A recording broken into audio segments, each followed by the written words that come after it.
Olá, meu nome é Raquel Félix, eu sou gerente de marketing aqui da QMS e hoje eu vim falar para você como tratar o feedback na ISO 9001.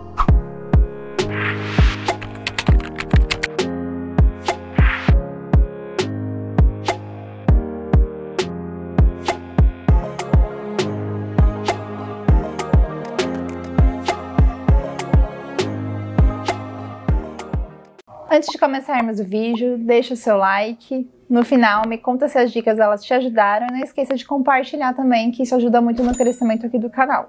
Então, bora lá. Primeiro ponto, né? A ISO 9001 foca no cliente. Então, eu já falei aqui algumas vezes sobre feedback, é o focal point da norma.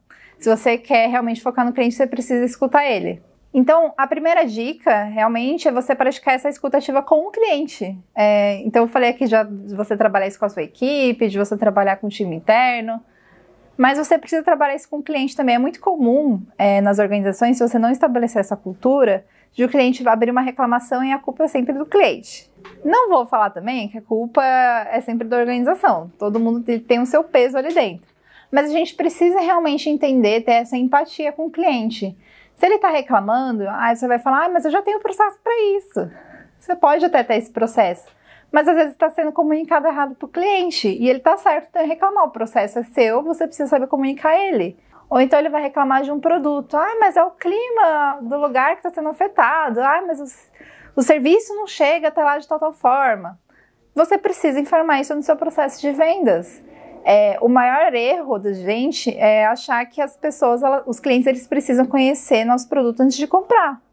E não é o caso. Então você precisa treinar a sua equipe de vendas, você precisa...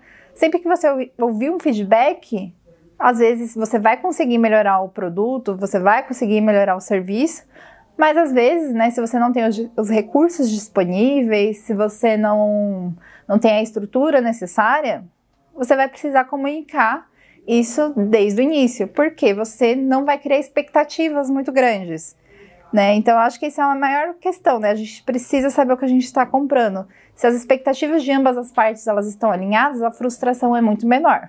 Outro ponto, né, na norma, que ela fala que a gente precisa medir a satisfação do cliente. E não necessariamente, eu não sei em que ponto que as empresas chegaram a todas as conclusões, que é a pesquisa de satisfação que a gente tem que fazer, né? Um formulário estruturado com... de 0 a 10, qual a probabilidade de você indicar para outro amigo? Como é que foi a sua experiência no atendimento? Como é que foi a sua experiência em vendas? Não necessariamente, existem outras formas de você fazer essa medição. Você pode trabalhar com caixa de sugestões, você pode trabalhar com acompanhamento de pós-venda, você pode trabalhar com observação. Essa questão de observação, eu sempre digo que seja feito com outra forma de monitoramento, porque a norma ela vai exigir informação documentada. Observação é um pouco mais difícil.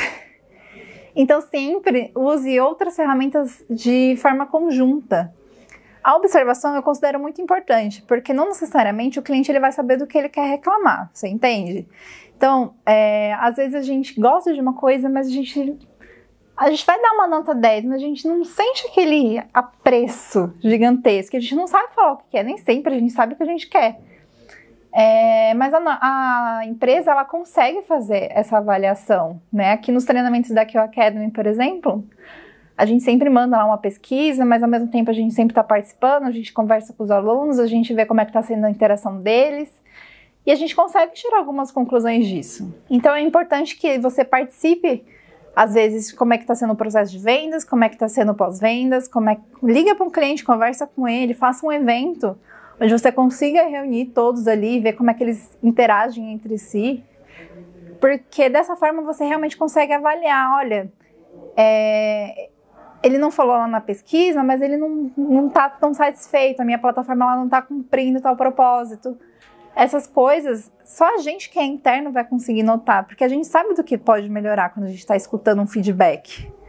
E não necessariamente o cliente ele sabe me falar o que ele quer. Então, pratica essa questão da observação, que ela é essencial para a melhoria do seu processo. Depois que você praticou o seu feedback, inclusive, devo pontuar, una sempre questões quantitativas e qualitativas, porque quantitativas não falam muita coisa, qualitativa é muito difícil de mapear, né? Então você sempre precisa ter os dois ali para você chegar a uma conclusão mais expressiva. você vai precisar agora categorizar esses dados. Então, vamos começar pela categorização básica. Então, o que é elogio, o que é reclamação, o que é melhoria? Né? Vamos pelo menos começar por aqui. Daqui, vamos seguir, né, um funil mais abaixo. Essas reclamações, essas sugestões e essas melhorias e elogios, eles estão dentro de quais departamentos? E aí você vai, né, cada vez afunilando mais. Dentro desses departamentos, e qual que é o processo que está tendo esses elogios, essas reclamações, essas melhorias. E depois você vai precisar também fazer uma seleção de prioridades, né? A gente sabe que a gente não tem recursos ilimitados, a gente tem limite de pessoas, de tempo, financeiro. Então você precisa ver quais são os que mais impactam a sua organização. Então você vai fazer depois um planejamento. Eu gosto muito da ferramenta do 5W2H. Inclusive ele tem ali no Q Plus, uma Q Classic, muito legal, que fala sobre isso, super indico também. Então o 5W2H a gente vai fazer um planejamento, né? Quem é que vai cuidar dessa ação, qual o objetivo, quando, como, por quê. Então todas essas questões elas têm que serem respondidas, qual que é o prazo principalmente. E você tem que monitorar realmente se está sendo cumprido esse prazo. E depois você vai precisar fazer um monitoramento, né? Realmente essa ação que eu fiz está tendo um resultado pretendido? A gente sempre vai praticando, né, as ações e depois não vai avaliando se realmente está tendo a eficácia que eu pretendia. Então sempre monitore isso. E obviamente, que nem eu falei, eu coloquei ali, categorize, elogios. Elogios e oportunidades. Lá na ISO 9000, inclusive, a gente fala, né, para mapear riscos e oportunidades. Então se você está recebendo um elogio, se você está recebendo sugestão, isso são oportunidades de melhoria. Então, quais são os meus pontos fortes? Como é que eu posso deixar isso mais claro para os outros clientes? Quais são os processos ali que ele está me dando uma sugestão que realmente eu consigo fazer? Né? Por que eu não fiz ainda? Deixa eu escutar meu cliente, né? Foco no cliente. Então, sempre leva em consideração isso. Espero ter ajudado. Não esqueça, curta esse vídeo, deixe seu comentário e até uma próxima.